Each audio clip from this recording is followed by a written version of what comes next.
नमस्कार. साधना साप्ताहिकाचे सर्व वाचक, लेखक आणि हितचिंतक यांना मनपूर्वक शुभेच्छा. शुभेच्छा दोन कारणांसाठी. एक, या देशाच्या स्वातंत्र्याला 75 वर्ष पूर्ण होत आहेत. आणि दुसरं, साधना साप्ताहिक 75व्या वर्षामध्ये पदार्पण करत आहे. आपल्यापैकी अनेकांना ही माहिती आहे की देशाला स्वातंत्र्य मिळाल्यावर पहिला वर्धापन दिवस आला तेव्हा साने गुरुजींनी साधना साप्ताहिक सुरू केलं.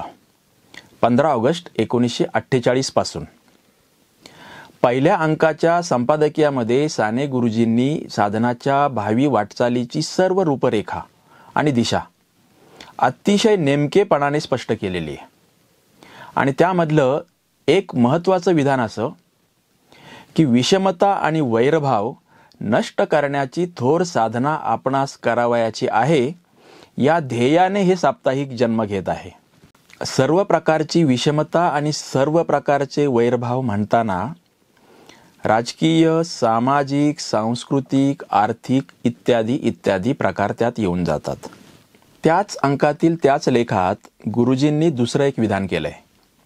स्वातंत्र्य म्हणजे संधी आणि स्वातंत्र्य म्हणजे जबाबदारी. देशाला स्वातंत्र्य मिळालंय. दीर्घकाळ स्वातंत्र्याचा लढा चालू होता. देशातील वेगवेगळ्या प्रकारच्या वेगवेगळ्या प्रांतातील लोकांनी त्यामध्ये सहभाग घेतला. आता आपल्याला नव्या भारताची उभारणी करायची आहे. त्यासाठी मोठी संधी चालून आलेली आहे आणि साहजिकच त्याची मोठी जबाबदारीही आपल्या खांद्यावर पडलेली आहे.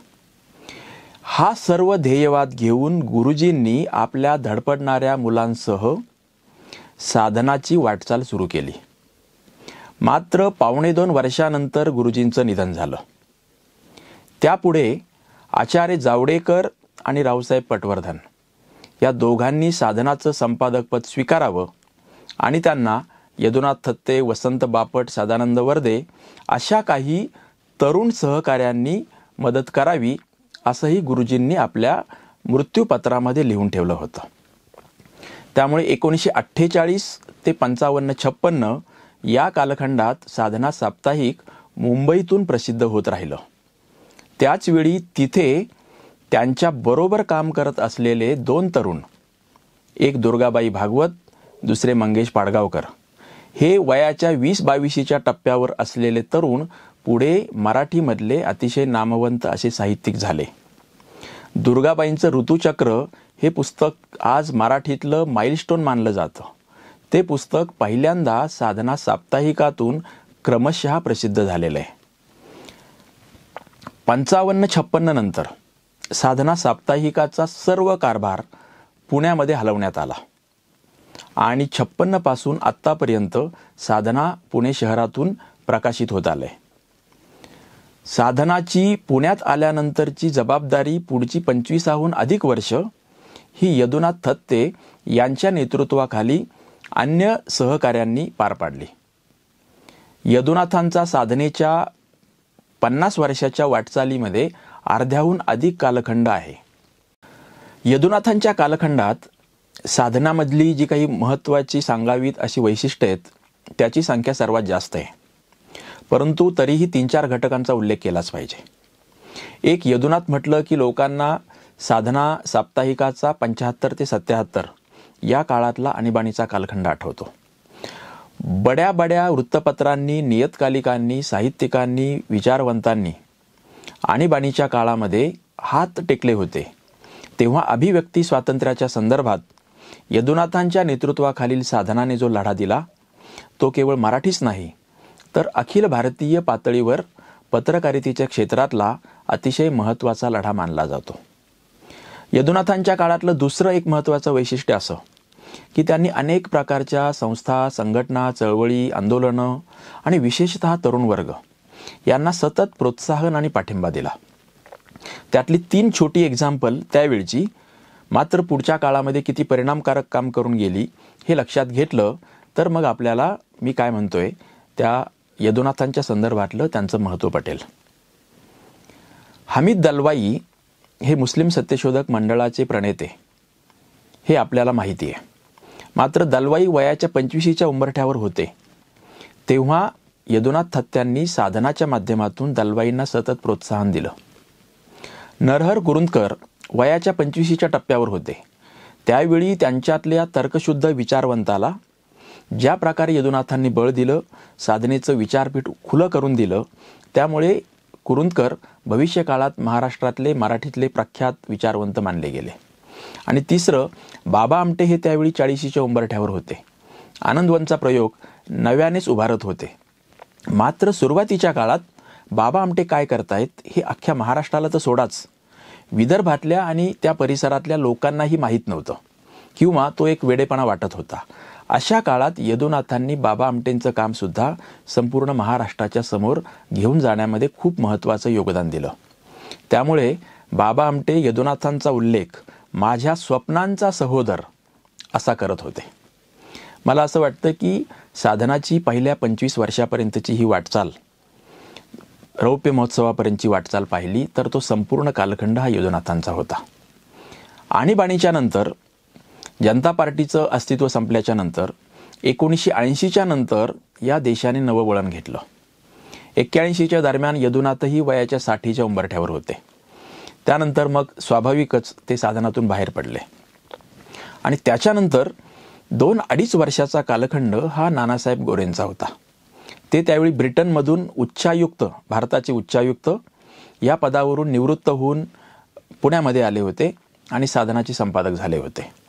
त्यांच्यानंतर वसंत बापट आणि ग.प्र. प्रधान या दोघांनी 14 ते 15 वर्ष साधनाचं संपादकपद सांभाळलं आणि साधनाला सुवर्ण महोत्सवापर्यंत आणलं. म्हणजे 1948 ते 1998 या पहिल्या 50 वर्षाची कालखंडातील साधना ही या साने गुरुजींच्या धडपडणाऱ्या मुलांनी कशी चालवली हे आपल्याला खूप रोमहर्षक पद्धतीने पाहता येईल. आणि अर्थातच आचार्य जावडेकर, रावसाहेब पटवर्धन, S.M. जोशी, नानासाहेब गोरे अशा ज्येष्ठांचं मार्गदर्शन त्याला होतं. मात्र 1998च्या दरम्यान साधनाला 50 वर्ष पूर्ण होत होती तेव्हा, आणि एकूणच भारतात आणि जागतिक स्तरावर सर्व स्तरावर ज्या प्रकारची आव्हानं निर्माण झालेली होती, त्यातून माध्यमांच्या समोर ती आव्हानं जास्त कडवी होती. आणि त्यातही प्रादेशिक स्तरावरची आणि प्रादेशिक भाषेमधली जी माध्यमं होती, छोटी मोठी चळवळी, आंदोलनाची नियतकालिकं होती, त्यांच्या अस्तित्वाचाच प्रश्न निर्माण झाला होता. व्यावहारिक कारणं तर होतीच, परंतु 98 साली झालं असं होतं की साने गुरुजींच्या बरोबर 42च्या लढ्यात, 47च्या स्वातंत्र्य संग्रामाच्या वेळी जे कोणी तरुण 20-25च्या टप्प्यावर होते, ते सर्वजण 1997-98 मध्ये वयाच्या 75च्या पुढे गेलेले होते, काही काळाच्या पडद्याआड गेलेले होते. त्यामुळे साधना साप्ताहिक चालवण्याचं प्रयोजन आता अशा आव्हानात्मक काळात राहिलंय का, अशाही प्रकारची चर्चा सुरू झाली होती. आणि जर ते परिणामकारक पद्धतीने पूर्वीच्या ताकदीने चालवता येत नसेल तर ते बंद करायला काहीच हरकत नाही.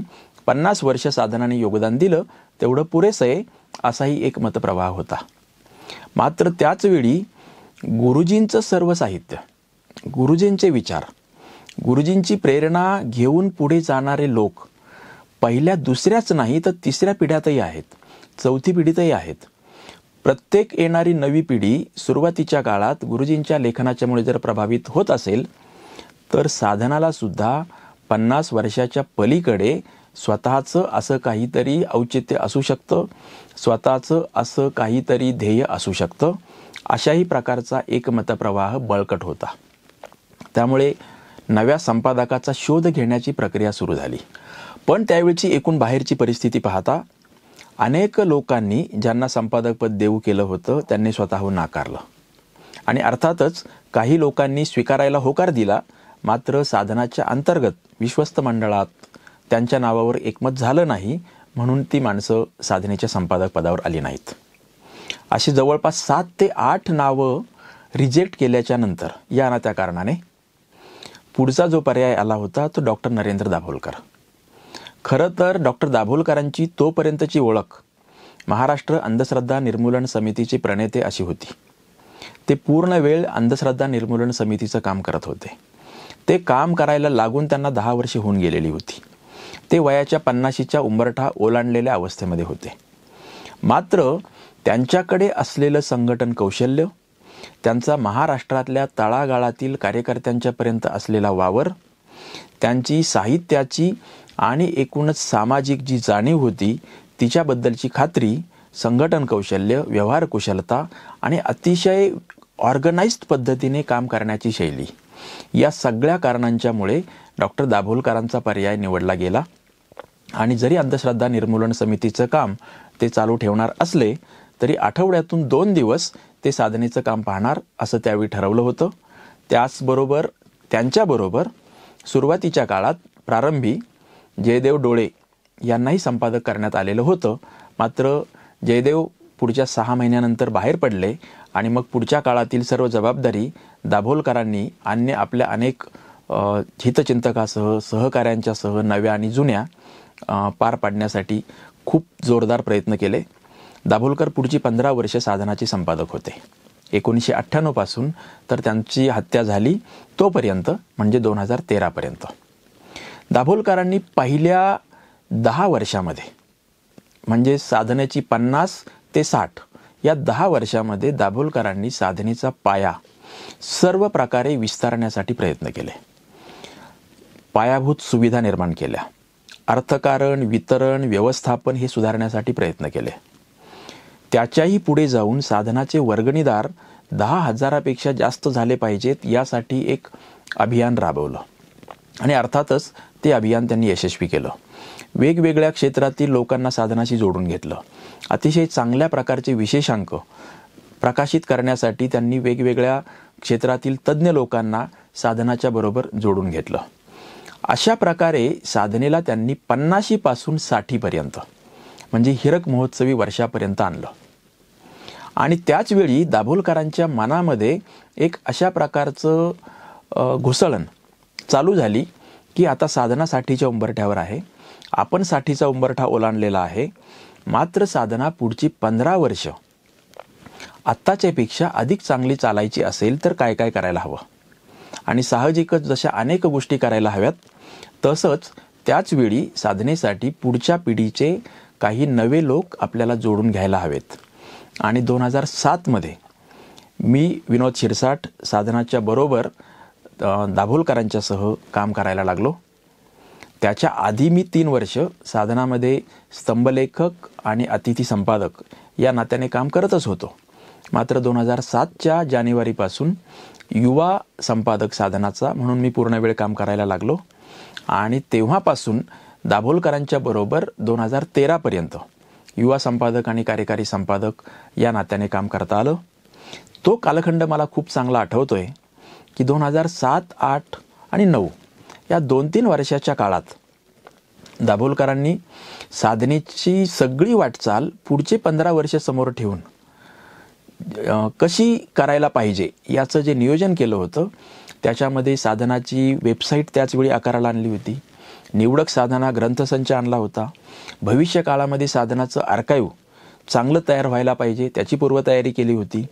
बालकुमार दिवाळी अंक खूप मोठ्या प्रमाणामध्ये तयार करणं आणि महाराष्ट्राच्या खेड्यापाड्यापर्यंत पोहोचवणं यासाठी त्यांनी अक्षरशः मोहीम उघडली होती. साधना प्रकाशनाची पुस्तकं ही अधिक चांगल्या प्रकारे येतील, चांगले वितरण होतील, चांगलं वितरण होईल अशाही दृष्टीने त्यांनी त्याची काही एक पूर्वतयारी केलेली होती.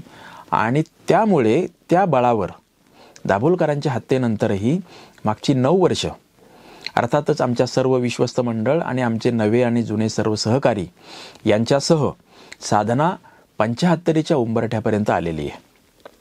उद्याच्या 15 ऑगस्टला साधना 75व्या वर्षात पदार्पण करते. आणि स्वाभाविकच ज्या डॉक्टर दाभोलकरांना मी माझ्या स्वतःच्या सुरुवातीच्या कालखंडात पाहिलं की दाभोलकरांनी पुढची 15 वर्ष समोर ठेवून साधनेची पायाभरणी करण्यासाठी सर्वस्तरी प्रयत्न केले होते, ते विस्मरण न होऊ देता आपण तेच ध्येय किंवा तोच विचार पुढे कसा घेऊन जाता येईल.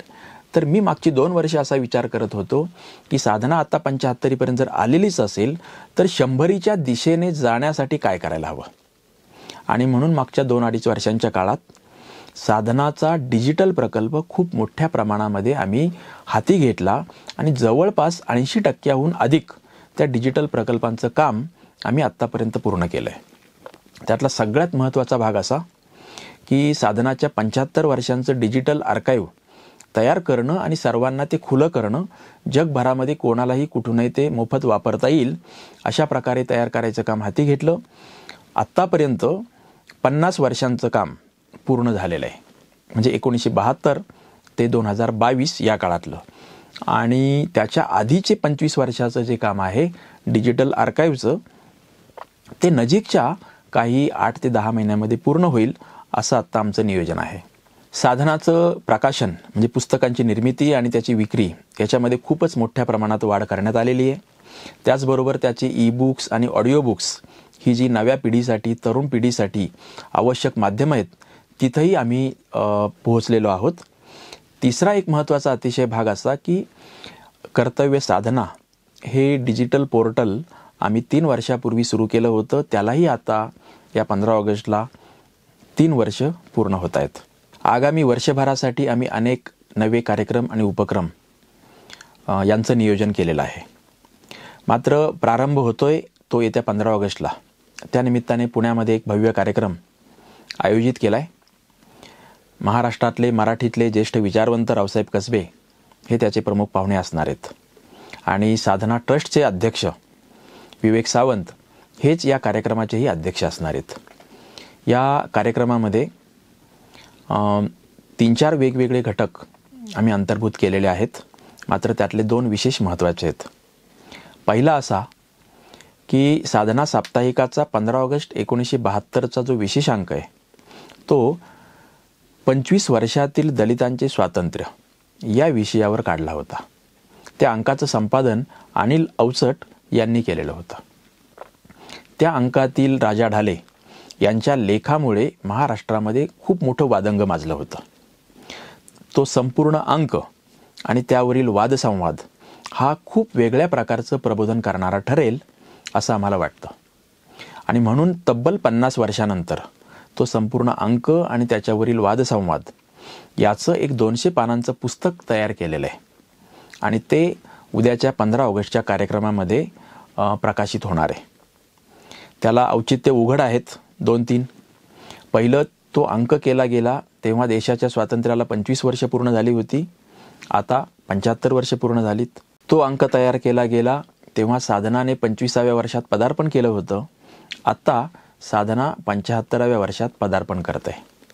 तो अंक तयार केला गेला तेव्हा दलित पॅन्थरची स्थापना नुकतीच झालेली होती. आता त्या दलित पॅन्थरच्या स्थापनेला 50 वर्षे पूर्ण झालेली आहेत.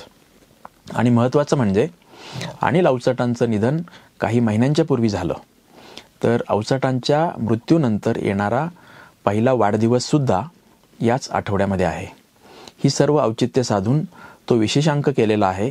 कमालीचा वाचनीय, हायली रिडेबल आणि खूप अंतर्मुख करणारा, प्रबोधन करणारा असा तो अंक आणि त्याच्यावरचा वादसंवाद हे पुस्तक प्रकाशित होत आहे.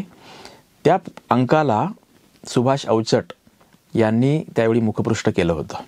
त्याच अवचटांनी आत्ता या पुस्तकाचंही मुखपृष्ठ केलेलं आहे. मात्र आम्ही केवळ तो 50 वर्षापूर्वीचा अंक प्रकाशित करून थांबलेलो नाही आहे. तोच धागा पुढे घेऊन 15 ऑगस्ट 2022चा साधनाचा अंक आपण पुन्हा एकदा स्वातंत्र्य दिन आणि साधनेचा वर्धापन दिन दोन्ही औचित्य लक्षात घेऊन जो काढला आहे त्याचा विषय त्या 50 वर्षापूर्वीच्या अंकाला जोडणार आहे. यावेळच्या आपल्या अंकाचा विषय आहे, कालचे स्वातंत्र्य आमच्या दारात आलेच नाही. म्हणजे राजा ढालेंनी जो प्रश्न त्यावेळच्या त्या अंकामध्ये उपस्थित केलेला होता त्याच प्रश्नांचा आजच्या संदर्भामध्ये पुनर्विचार करणं हे या अंकामध्ये आम्ही समोर ठेवलं. आज असा विचार केला की दलितांच्या स्थितीमध्ये स्वातंत्र्यानंतरच्या 75 वर्षात आणि त्या अंकानंतरच्या 50 वर्षामध्ये खूप काही बदल झालेत, याबद्दल वादच नाही. मात्र आपल्या सभोवताली आणि आसपास जरा थोडंसं अधिक बारकाईने जर निहाळलं तर आपल्या पायाखाली काय काय जळतंय आणि दलितांच्याही वर अजूनही कशा प्रकारचे अन्याय, अत्याचार, अवहेलना, उपेक्षा होते हे आपल्याला पाहायला मिळेल. मात्र हे तेवढंच पुरेसं नाही आहे. त्याच्याही पुढे आणखी असे काही समाजामधले घटक आहेत यांची स्थितीसुद्धा स्वातंत्र्याच्या संदर्भात कमी अधिक फरकाने अशी आहे. त्यामध्ये भटक्या विमुक्तांचं काय? भटक्या विमुक्त समाजाच्या संदर्भात अनेक लोकांना असं वाटतं की त्यांच्यापर्यंत स्वातंत्र्याची फळं अद्याप नीट पोहोचलेली नाही आहेत.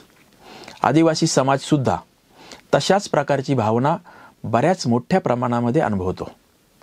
आणि मुस्लिम समाजाच्या संदर्भात काही घटकांना तरी, त्यांनाही आणि बाहेरच्यांनाही असं वाटतं की मुस्लिम समाजाला सुद्धा 75 वर्षानंतर स्वातंत्र्याचा जेवढा लाभ व्हायला पाहिजे होता तेवढा झालेला नाही. जेवढं प्रतिनिधित्व वेगवेगळ्या क्षेत्रामध्ये मिळायला पाहिजे होतं तेवढं मिळालेलं नाही.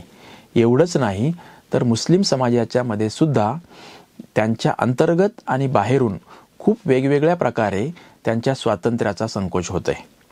हे सर्व लक्षात घेऊन राष्ट्रीय स्तरावरच्या 4 नामवंतांच्या दीर्घ मुलाखती असलेला विशेषांक म्हणजे उद्याच्या 15 ऑगस्टचा साधनाचा कालचे स्वातंत्र्य आमच्या दारात आलेच नाही हा विशेषांक.